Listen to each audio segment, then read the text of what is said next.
Salam semangat semuanya.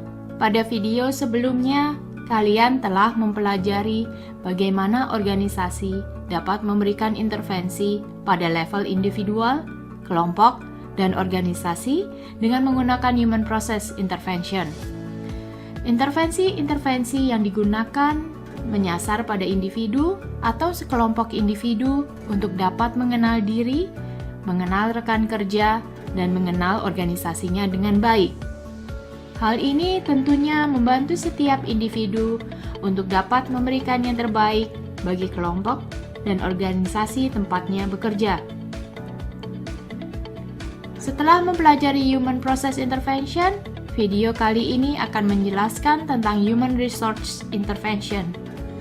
Kira-kira apa ya beda Human Resource dengan Human Process Intervention? Apakah kedua tipe intervensi ini dapat digunakan bersamaan? Apakah kedua intervensi ini dapat dilaksanakan secara simultan? Mari kita pelajari bersama. Human Resources Intervention adalah intervensi-intervensi yang dapat dilakukan organisasi untuk beberapa proses organisasi seperti compensation and benefits, proses seleksi karyawan, performance appraisal, career development, dan meningkatkan well-being karyawan. Serupa dengan Human Process Intervention, Human Resources Intervention juga menyasar pada individu yang bekerja dalam suatu organisasi. Hanya saja, Human Resources Intervention diberikan oleh organisasi kepada karyawannya sebagai bentuk dukungan agar karyawannya dapat mengembangkan diri, meningkatkan kinerja, dan tetap terjaga kesejahteraannya. Intervensi Human Resources secara umum berfokus pada performance management, talent management, dan organizational support. Video ini akan menjelaskan masing-masing intervensi secara singkat dan melihat kaitan antar intervensi. Performance management dapat digunakan sebagai intervensi untuk membantu karyawan tetap berkinerja dengan baik, dengan menentukan tujuan dan objektif untuk setiap pekerjaannya. Hal ini biasanya tercantum dalam uraian tugas atau biasa disebut job description.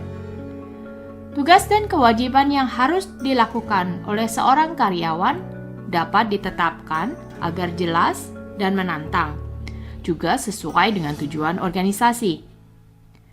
Penentuan tugas dan tanggung jawab yang dilakukan sejak awal ini dapat pula membantu organisasi untuk memilih karyawan yang sesuai dengan tuntutan tugas.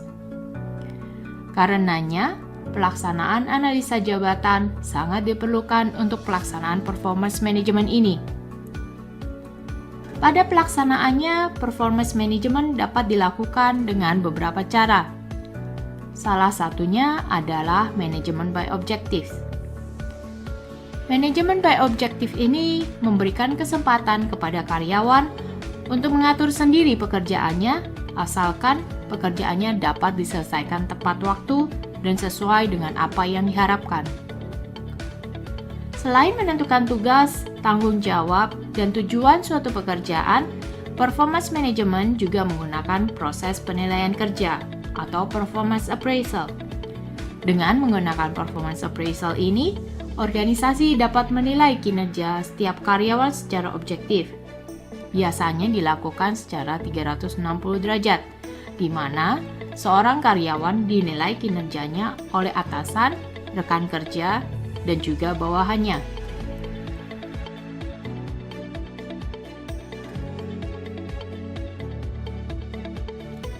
Setelah seorang karyawan bekerja dan dinilai kinerjanya, agar mereka dapat semakin semangat bekerja, tentunya kompensasi yang diberikan juga harus diatur. Dengan demikian, kepuasan kerja dan engagement mereka terhadap organisasi juga makin meningkat.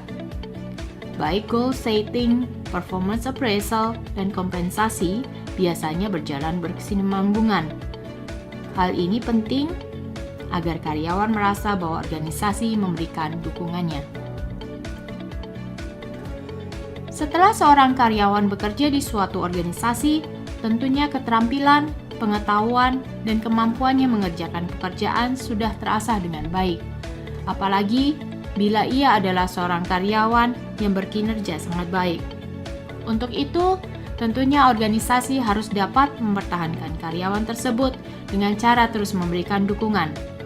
Dukungan yang dapat diberikan bagi talent organisasi ini dapat berupa coaching, mentoring, personal development program untuk meningkatkan kemampuan dan keterampilan seperti kepemimpinan, pengambilan keputusan, kemampuan manajerial, dan sebagainya.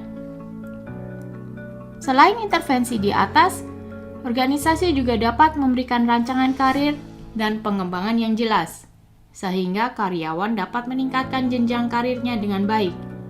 Semua intervensi ini merupakan intervensi-intervensi yang dapat digunakan agar karyawan terbaik organisasi tetap bekerja, sehingga organisasi tidak perlu lagi melakukan proses rekrutmen dari awal. Tentunya setiap individu dalam organisasi tidak selalu memiliki kemampuan, keterampilan, dan pengetahuan yang sama. Bahkan mungkin mereka memiliki perbedaan yang cukup mencolok.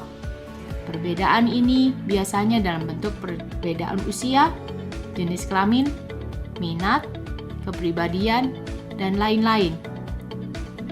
Lalu apa yang dapat kita lakukan sebagai konsultan dalam organisasi? Dalam lingkup organisasi, perbedaan-perbedaan ini akan sangat menguntungkan asalkan dapat diatur dengan baik. Organisasi dapat membuat aturan-aturan atau prosedur-prosedur yang dapat mengakomodir perbedaan tersebut. Bila saya dapat mengambil contoh, bagi ibu bekerja, organisasi dapat memberikan kesempatan untuk memilih bekerja di kantor atau di rumah yang biasa disebut flexible work arrangement. Dengan demikian, karyawan dapat meningkatkan work-life balance dengan baik. Bila mereka dapat mengatur kehidupan pribadi dan pekerjaannya dengan baik, maka mereka akan lebih bahagia dan kesejahteraan mental mereka juga baik. Namun, tentunya akan ada karyawan yang tidak dapat menyeimbangkan kehidupannya dengan baik. Karenanya, organisasi-organisasi yang sudah mapan dapat memberikan dukungan psikologis dalam bentuk Employee Assistance Program. Melalui EAP ini, individu yang memerlukan bantuan dapat menerima coaching, mentoring, atau konseling agar dapat mengatasi masalahnya. Semua Human Resources Intervention ini dapat dilakukan secara berkesinambungan. Meskipun pada pelaksanaannya tidak selalu 100% berjalan dengan lancar. Human Resource Intervention ini adalah salah satu intervensi yang cukup sering digunakan agar kinerja karyawan meningkat. Demikian penjelasan mengenai Human Resource Intervention. Jadi, apakah Human Process dan Human Resource Intervention dapat diadakan secara bersamaan? Bila ya, apakah akan menghasilkan perubahan-perubahan yang lebih baik untuk karyawan dan organisasi? Bila karyawan mendapatkan reward dan dukungan yang mumpuni dari organisasi, apakah mereka lebih bahagia dalam bekerja? Apakah mereka akan lebih mampu menghadapi konflik? Sampai jumpa lagi.